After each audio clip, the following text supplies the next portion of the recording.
Coming out of a coding bootcamp can be a tough time.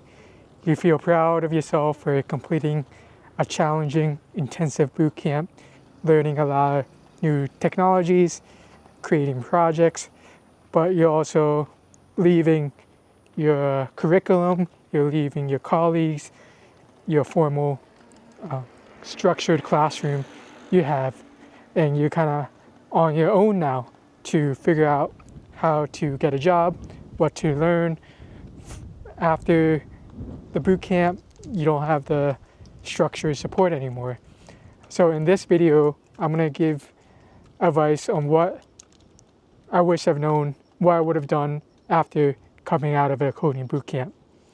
I'm actually here today filming from Jeju Island as I'm doing some traveling throughout Asia. Today, we went to see the cliffs, a cliff here, and it was nice.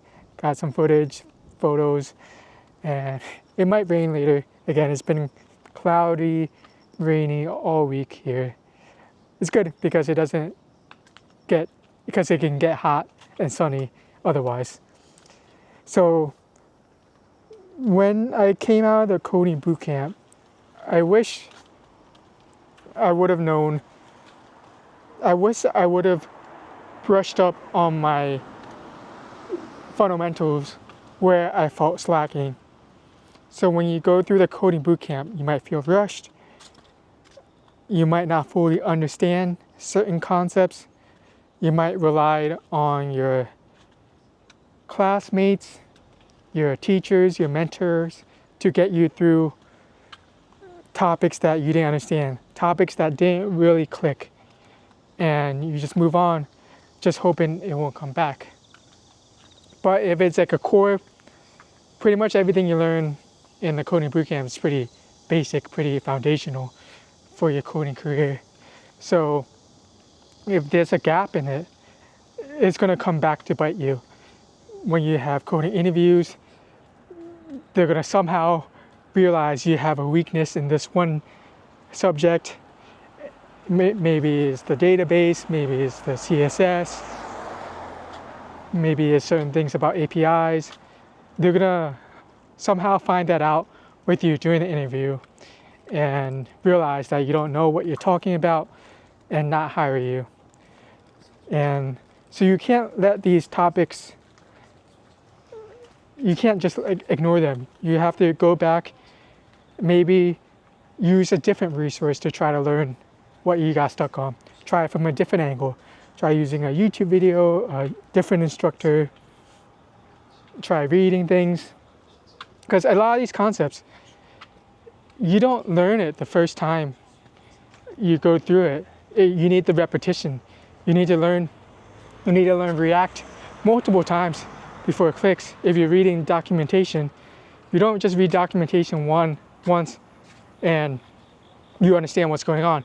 You have to read documentation maybe multiple times, 5, maybe 10 times, maybe 15 times for you to understand how it works, for you to connect the dots and use the technology.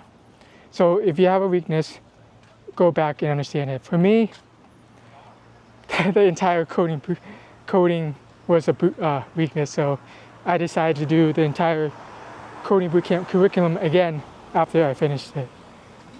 And then I emphasized certain things, and then there were certain parts that I skimmed by, like HTML, but there were certain things like the backend Node.js, Express.js that I thought I understood, but didn't really, so that took me more time to brush up on. The second thing I wish I would have known was that I wish I would have done things, thought more like a developer, did the processes and systems like a developer more. What I mean is that when you work as a developer, there's things like creating user stories, creating tickets, designing your API, designing the code you're going to write. You don't just code. You have to, there's a process to this.